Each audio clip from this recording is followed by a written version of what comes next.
ज़िंदगी में अगर कामयाब होना है तो आपको एक गोल की ज़रूरत है, और उस गोल को सेट करने के लिए, उस रास्ते को बताने के लिए आवाज़ द वॉइस लाया है करियर गुरु।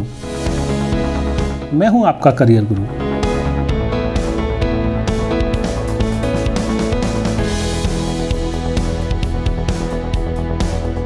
आपको पता होना चाहिए कि जब आप सब्जेक्ट सिलेक्शन कर रहे हैं तो हमें कौन सा सब्जेक्ट लेना चाहिए, और सब्जेक्ट कॉम्बिनेशन बहुत मैटर करता है। जैसे कि अगर कुछ बच्चे ह्यूमन रिसोर्सेज में जाना चाहते हैं आप, या आप कहते हैं मुझे क्लिनिकल साइकोलॉजिस्ट बनना है, साइकोलॉजी, तो आप साइकोलॉजी पढ़ेंगे तो अच्छी बात है, वरना अगर जिसने साइकोलॉजी नहीं पढ़ी उसको भी एडमिशन मिल सकता है।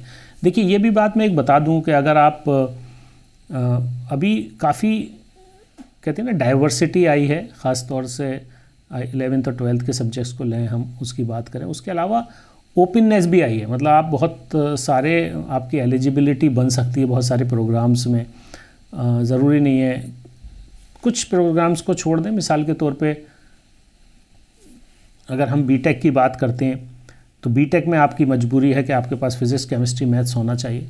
इसी तरह से अगर हम बात करते हैं एमबीबीएस की या बीडीएस की या फिज़ियोथेरेपी की या फार्मेसी की, जो मेडिसिन लाइन के कोर्सेज़ हैं, या कोई भी बीएससी इन बायोसाइंसेज है, या बीएससी इन बायोटेक्नोलॉजी है, या BSc in emergency medical technology है, या बीएससी इन डायलिसिस टेक्नोलॉजी है, या बीएससी इन रेडियोलॉजी है। इस तरह के बहुत सारे प्रोग्राम्स हैं। बैचलर्स ऑफ ऑप्टोमेट्री है।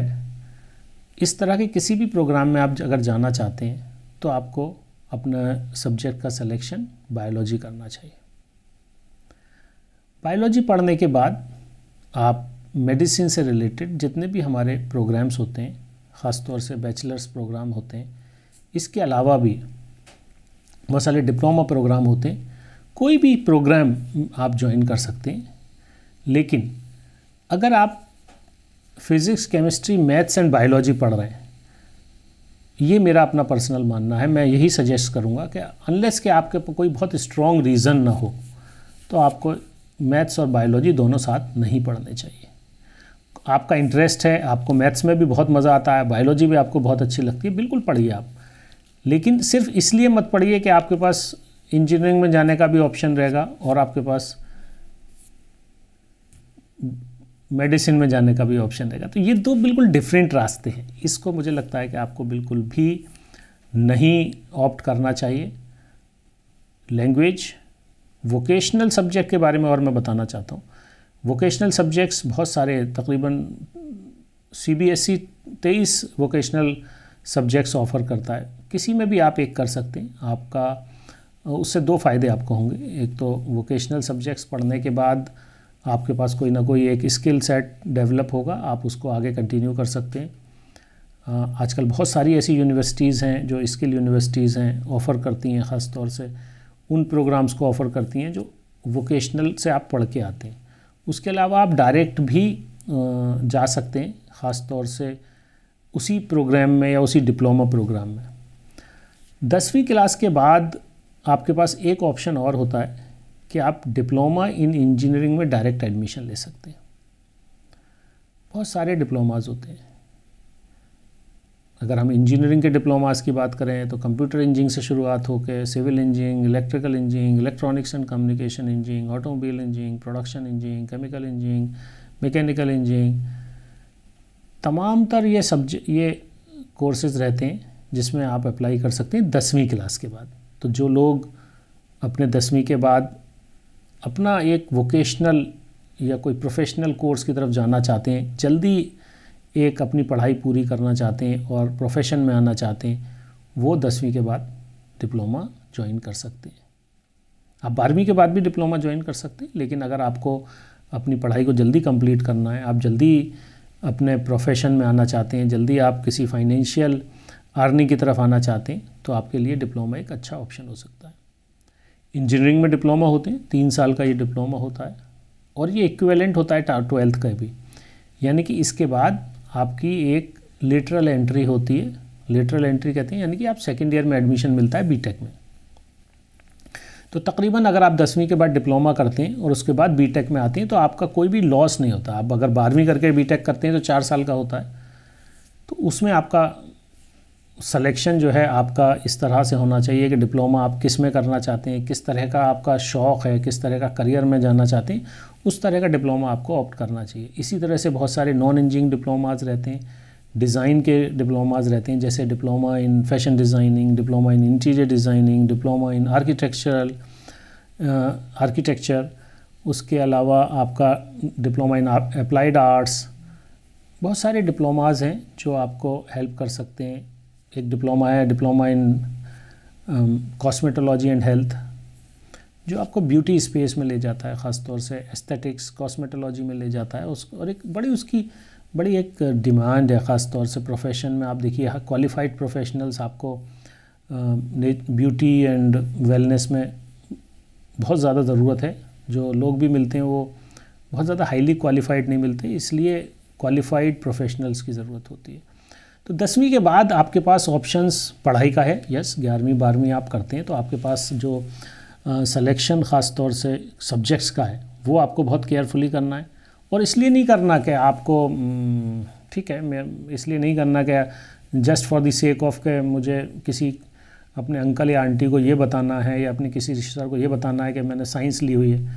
आपको ये सिलेक्शन इसलिए करना है कि आप करना चाहते हैं। और मैंने ये जैसे बताया आपको, आपके पास बहुत सारे ऑप्शंस होते हैं, बड़े कॉम्बिनेशंस होते हैं, लेकिन अभी छोटा सा एक कंस्ट्रेंट हमारे सामने है। वो कंस्ट्रेंट हमारे सामने ये है कि हमारे स्कूल्स में एक रेस्ट्रिक्टेड नंबर और कॉम्बिनेशंस होते हैं कि इस कॉम्बिनेशन के साथ आप ये ले सकते हैं, इस कॉम्बिनेशन के साथ ये ले सकते हैं। बहुत सारे स्कूलों ने ओपन कर दिया है, बहुत सारे स्कूलों ने अभी ओपन नहीं किया। तो आप बहुत ज़्यादा अपने आप को परेशान ना करते हुए रेलेवेंट कोर्सेज को ज़रूर देखें। रेलेवेंट कोर्सेज वो जो आप करना चाहते हैं, रेलेवेंट कोर्सेज वो जो आपके करियर्स को अचीव करने में, आपके गोल को अचीव करने में आपकी हेल्प करें। आप ये ना देखें किसको पढ़ने में आसानी होगी, आप ये ना सोचें किस में मार्क्स ज़्यादा आएंगे, आप ये सोचें किसको पढ़ने में मुझे मज़ा आएगा, किसको पढ़ने से मेरा जो मैं बनना चाहता हूँ वो बन सकता हूँ। ये चीज़ें जब आप अपनी फोकस करेंगे तो आपको ज़रूर कामयाबी मिलेगी। एक मैं और बताना चाहता हूँ कि अगर आप एक बहुत कामयाब बिजनेसमैन बनना चाहते हैं, एक कामयाब अपनी कंपनी चलाना चाहते हैं, एक एंटरप्रेन्योर बनना चाहते हैं, तो एंटरप्रेन्योरशिप भी आप अपने 11वीं क्लास में सेलेक्ट कर सकते हैं एज ए सब्जेक्ट। इस तरह के बहुत सारे सब्जेक्ट्स होते हैं, लेकिन जैसा कि मैंने कहा कि आपके स्कूल के लेवल पे भी आपके कुछ कंस्ट्रेंट्स हैं। सिर्फ मेरा कहने का मकसद ये है कि आपका सिलेक्शन डिफरेंट सब्जेक्ट्स का होना चाहिए। यानी कि अगर 3 आपके कुछ कोर सब्जेक्ट हैं जिसकी आपकी मजबूरी है, आप पढ़ना चाहते हैं, आपकी एलिजिबिलिटी की वजह से आपको पढ़ना है कहीं आप अप्लाई करने के लिए, वो पढ़िए। लेकिन जो आपके पास 2 ऑप्शन रहते हैं, एक आपको लैंग्वेज पढ़नी होती है तो आप अंग्रेज़ी जैसे एक एज ए लैंग्वेज आप पढ़ेंगे, उसके साथ आप एक जो सब्जेक्ट होता है, जनरली 4 सब्जेक्ट के बाद एक सब्जेक्ट ऐसा ज़रूर होता है जो आपका चॉइस आपकी बिल्कुल फ्री होती है। आप किसी तरह का भी सब्जेक्ट ले सकते हैं, उसमें आप एज ए लैंग्वेज ले लें, कोई स्किलिंग का सब्जेक्ट ले लें, कोई आप अपनी चॉइस का ऐसा सब्जेक्ट लीजिए जिसको पढ़ने में आपका पैशन हो। वो जब आप करेंगे तो आपके मार्क्स भी अच्छे आएंगे और वो आपको आपके करियर के, आपके गोल के करीब भी ले जाएगा। हम बात करते हैं इसके बाद उन सब्जेक्ट्स की, जैसे मिसाल के तौर पे अगर आपको कंप्यूटर पढ़ने में मज़ा आता है और आप बायोलॉजी पढ़ रहे हैं तो कोई हर्ज नहीं है, आप ले लीजिए उसको।